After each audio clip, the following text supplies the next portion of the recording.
right, wrestling maniacs, this one is for you. Let me hit you with the truth. If you are not wearing Rudis, you are not serious about winning. Rudis is the #1 brand of wrestling shoe in the sport of wrestling. That's why they're worn by Jordan Burroughs, Kyle Snyder, and Spencer Lee. The best, trust Rudis. And you want to know why? Because Rudis is built for the best.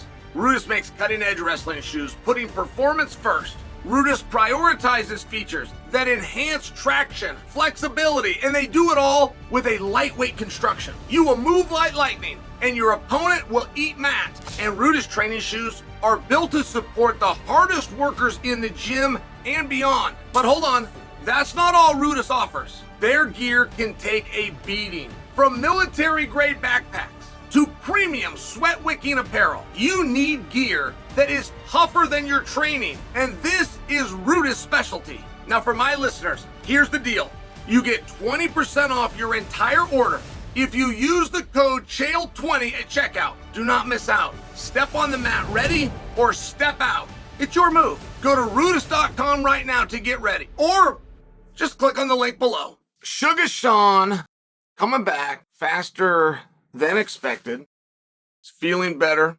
Thinks he can spar as quickly as next week. All right, now I just summarized about 40 minutes for you right there, and I know I did it quickly, but I don't know what game O'Malley is playing. I don't know what game is more important to O'Malley. I believe, much like Max Holloway, that's playing out right in front of you. 145 pounds, doesn't matter who, not personal, not against anybody. That's my belt, that's my division. Not going after Islam and something new. Not defending the BMF, right? I mean, Max put all of that up to where they could easily come in and just strip him, take the BMF off him. Just for example, and he just made it known, the tunnel vision. He was very consistent. He's got tunnel vision on 145. Before he went to 55, before they bring in Gaethje, before fight of the year, knockout of existence, all these other things, he wanted to go 45. He's got all of this success. Doesn't change him. He wants to go back to 45. Had nothing to do with his nemesis Volkanovski. Had nothing to do with the new champion Ilia Topuria. All right, now I'm just explaining this because he's great. Sometimes you don't know where they're going.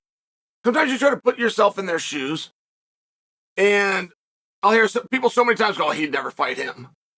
Why would he never fight him? And then they give the answer, oh, he'd get his ass kicked. It's like, it's kind of this tough change of not everybody thinks that way.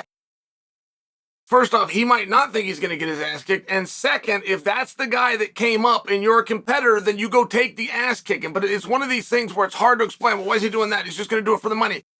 It's not as simple as that. And I'm only sharing for you, I don't know what game O'Malley's playing. Because when he went to Sphere, he had 2 titles. And if he sits out, he's going to lose them both. But when he handed over the belt to Merab, the title of 135-pound champion now goes to Merab. But the biggest draw in the sport doesn't leave O'Malley. I mean, make no mistake on Conor McGregor. You do not have to have won your last fight. Your next fight does not have to be a world title match. So, I say that because one of the reasons, or one of the things I have to look at, it's been a battle between Pereira and O'Malley for a meaningful period of time.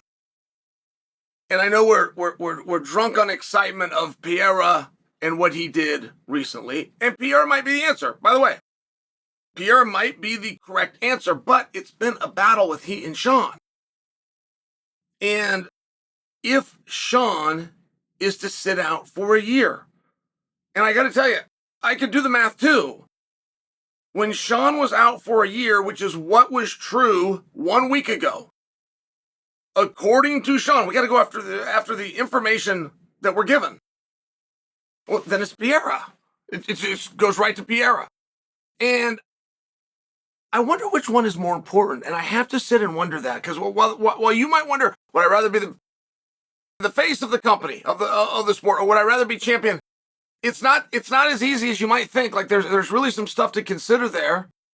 And by the way, the reason that I'm saying I don't know, and I'm scratching my head, it isn't because I don't see the value in the world championship. I'm saying he's already been the world champion. He's already had that championship.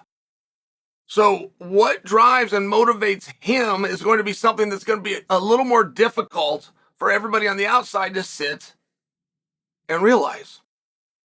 I do not believe that Sean should have to come back for anything other than a world championship. That's my belief.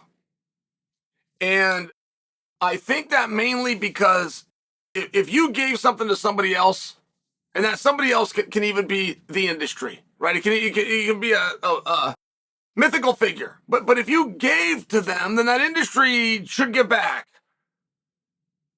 I never loved the fact that Sean twice had to fight two guys in one night. I never loved that. It's the way that it goes. I don't begrudge it, but I do think that Sean has a different set of skills. And I think that he should be given, if he is the winner and he is closing out the night with that mic in his hand by Joe Rogan, and he is asked the all-coveted question, what's next? I think he should be able to answer that before the decision of what's next is made. That's where you guys come in. One of the reasons that Sean worked so hard to bring you guys so much news and content and bring him on his life and get you to come along this journey regardless of outcome is so that if he has a message, he can give it to you, and then we can align the troops and you guys can start firing in the direction that the general wants you to fire. But he gets done with Chito Vera, which was the single best performance in a title fight that I've seen. That's just the truth. That version of Sean O'Malley, there's never been a 135-pounder that could beat that person that Chito had to face. And when he concluded that in front of a sold-out arena that ended up doing a $14.2 million gate, at a minimum, he should have his moment, but he didn't. Because it was already decided. It was already decided it was going to be Merab. There's Merab right in the front row. Now, guys, please, hear what I'm saying. Merab was the guy. I think Merab was the guy that O'Malley was going to land on. I'm talking about something different. Having that opportunity, knowing when you walk out there, you've got two things going on. Right, you got a guy in the front row, and he's taking notes. He's taking notes right in front of you of what he's seeing, and you're dealing with that. And you got to deal with Chito Vera. Fine. It's the way that it went. But then you got to do it another time. He goes into Spear, sets records at the gate. And when he gets in there and he's got to walk out last, and he's got to deal with all of that stuff, and Merab in front of him, it's already set what he's going to do next, which is Nurmagomedov. So that's what I'm talking about as far as what Sean gave to the industry, and the industry giving back. If it just had to be Nurmagomedov, just the way that it has to be, and it's got to be Sean versus Merab to feed into that, fine. Then what we've established is that we have a round robin. Which means when Sean returns, he should be able to compete with whichever guy has the belt. That makes a lot of sense to me. Now, there's other things to consider, by the way. Like whether Sean wants that match coming off an injury. I mean, there's things to consider because you have one hell of a pay-per-view out there with Sean versus Davidson Figueiredo. And there could be other 35-pounders that come up. Like if you want to do Sean and Henry, now's the time. If you want to do Sean and Dominic Cruz, right, there's a lot of options, so there's some discussions to be had.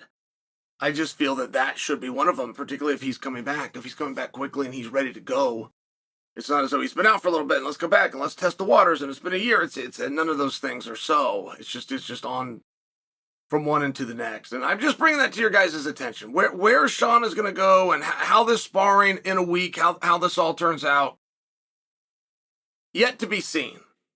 But the idea that he lost the belt and he loses the status, that was true a week ago when he was out.